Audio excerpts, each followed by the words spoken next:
Title of my story is Being Robbed, a letter to my father.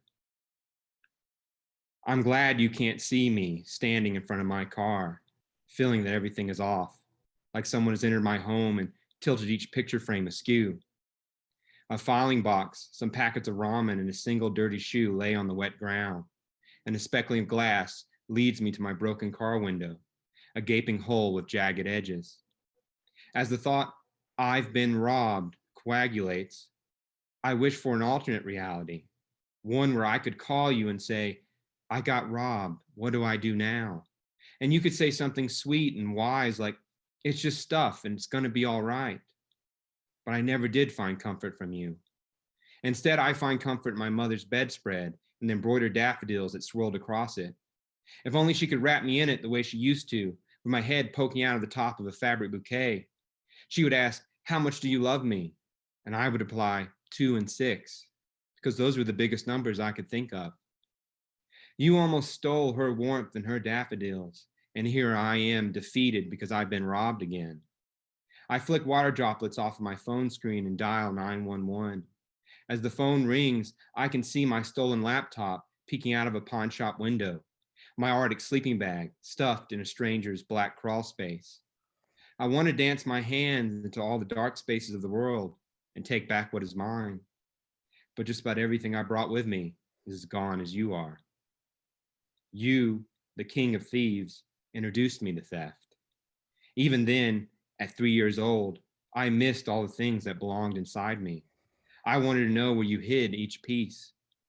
Once back then in the living room, staring at the gray carpet, I tattled to a police officer. As I fumbled through my toddler English, I thought the carpet would roll back and the floor beams would splinter and the earth would slash its jaws, swallowing me whole. Now, when I tell the 911 operator I've been robbed, I feel like I'm tattling all over again. The operator replies as if robberies are completely normal. A police officer will be there soon. Hold tight. I hang up and wait, staring at the empty interior of my car.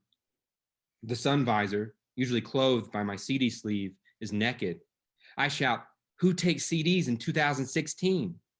If you were here, listing all the reasons to call it quits, you would have laughed and pointed out how full of shit I was, leaving for a trip to Alaska and not even making it to the Canadian border. Yet nothing appeals me more than heading back to Salt Lake. The thought bubbles into a tight pain in my chest. Your memory drove me out here. You died, you didn't talk. Now I'm robbed and I don't even know why I'm sitting here letting the rain fall on me. There has to be one drop that isn't yours. I breathe, letting my chest press into the cold. I want to tell you about all the times I've mourned who you could have been. You were still alive when I first acknowledged what you had done. At 26, I was sitting in a chair surrounded by 6 other men who had suffered sexual abuse. It was my turn to share. I thought I would start when I was 16, and my friend's mother told me we would play like we were girlfriend and boyfriend. That's why I was there, because I realized that a 16-year-old and a 49-year-old couldn't be in a relationship. But as the room pressed on me and 6 pairs of eyes stared at me, I knew I couldn't start there. Don't ask me how this came to me. Even now, it feels like someone else said it, yet I know it came out of my mouth. When I was 3 years old, my father was arrested for sexually abusing me. I had known this fact my entire life. When I was 3, I said it, but I never spoke again until now. As my statement hung in the room, I could smell your beer stein scent. I could see you with one eye shut, swaying with a tall boy of Ice House in your hand. You slap a newcomer to the house on the back and then point at me as you slur.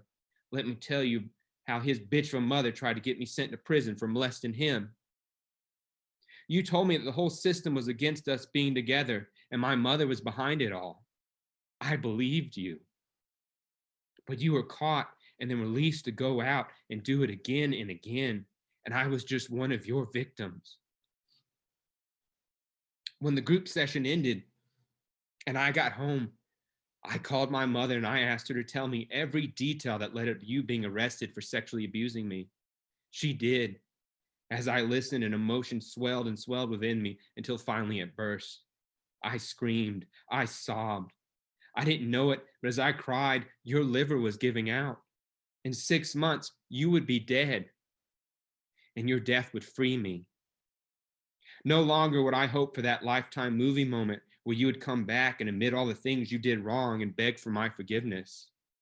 No, that fantasy was gone. But there are endless places to find connection, if only you're willing to look for it. And I did look for it.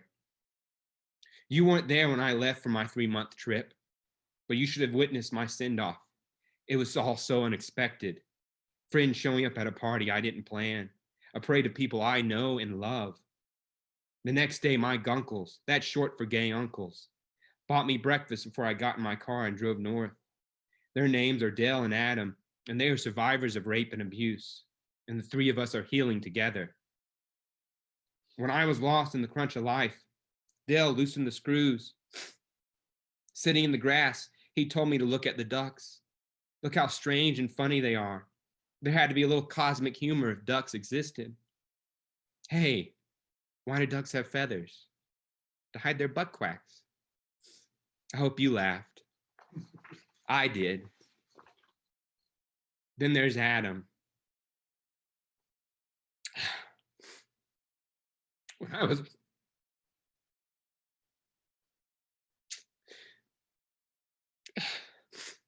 I was lost in an addictive relationship, he reached in and pulled me out.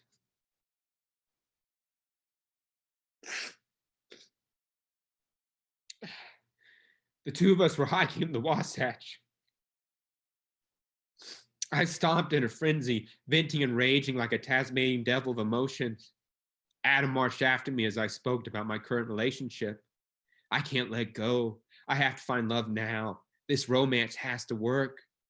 Once I quieted and was able to listen, Adam stopped on the trail and curved his index finger and pulled on his cheek, saying, "You're hooked." The motion pierced me. How could he know my experience? Adam smiled and told me that he wasn't telepathic. His therapist had done that exact motion when he'd been lost in his own addictive relationship. For years, no matter what his partner did, he always got pulled back in. As he talked, I realized how everything I did launched from the belief that I was unlovable. Making someone love me proved that I was lovable, but all it took was a little hesitation, a little uncertainty, and I would crumble and fall into doubt. Not anymore. Adam's honesty got me to set that damaging relationship down. What a relief to have a friend that nudges me to a place I want to be. Dad, who could have you been if you had admitted what was stolen from you? When I last saw you in our small town sports bar, I thought you wouldn't be able to resist ordering a drink. My hand tickled the $20 bill in my pocket as I rehearsed my plan. If you broke our deal and ordered a drink, I would slap the money down and walk out. But when the waitress asked what you wanted, you ordered an Arnold Palmer, and I ordered a Shirley Temple. We sipped our drinks, letting the sweetness burn in our mouths. The whole time, I reveled that you had stayed sober for me, your son.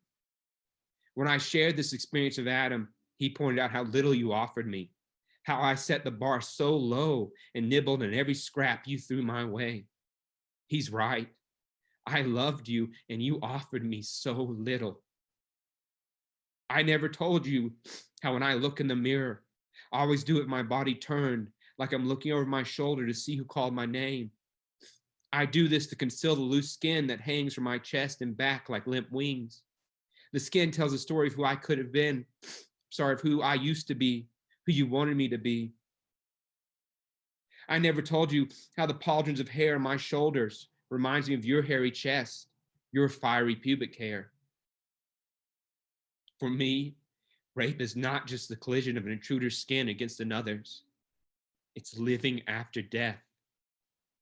I never told you that I fought my mother on everything, from the smallest request to clean out my room to her begging me to show up to school because of you. I never told you that when her patience shattered and she clawed my face, it was your rage that propelled my fist. I never told you how it felt to be 12 and arrested and charged for that assault. How when I shuffled into the courtroom with chains around my ankles and wrists, all the rage you instilled in me faded, and I craved my mother's embrace. I wanted to squeeze my hand and tell me I would make it through this. After the court released me into your temporary custody, you slapped me on the back and said, "Damn, son, I think you're the youngest vineyard to ever go to jail." You said it with such pride. Even then, I didn't feel proud at all. Yet I still listened to you and signed myself over to your permanent custody. My mother was driving when I told her, and she spelled out a sharp "what?" She pulled over, her shoulders ratcheted and twisted as if something hard and painful was digging into her. She asked me if I could take it back. I repeated what you and your lawyer had told me to say. It's final. There's nothing that can be done. As her face turned pale and tears wobbled out of her eyes, the stubborn motor that rumbled inside her, the one that had propelled her to escape from you, to go to night school, to carry any hardship, seemed to die. I wanted to reach over. I wanted to reach over and grab her arm and beg her to please don't give up. I wanted to scream, "I don't want to do this. I take it back." But I buried my eyes in my palms and cried. I wish you knew that it was your death that allowed my mother to finally catch me and hold me. Sprawled out on a slab of concrete with my bike lying next to me, I pleaded with her over the phone. You'd only been dead for a week, and I wanted to go back to Georgia and claw at your corpse for any piece of closure. I wanted to dive into all the questions you had left. Calmly, my mother said, "Your father's not worth that." For the first time, with you gone, I could hear her. And the years after, together, we admitted that your death allowed us to feel safe. We didn't have to look over our shoulders anymore. And now I ask a different questions. Who would have I been without my mother? Without Adam and Dale? A police car is crawling over gravel, and the crunch, crunch, crunch, my resolve is crystallizing. I'm glad I'm here standing in the rain. I'm glad I've got a backpack stuffed with the things I've chosen to carry. I'll file my police report, fix my window, and get the hell out of Oregon, but I am not heading back. Not yet. I'm heading north. Not because of you and what you did. Not because I need to prove you wrong. Not because I got to show I'm tough. Because my car still runs and my legs still work. Because I still got my hiking boots and a rain jacket. Because I want to see the sun at 2 a.m. Because I want to plant my feet on a glacier. Because I want to.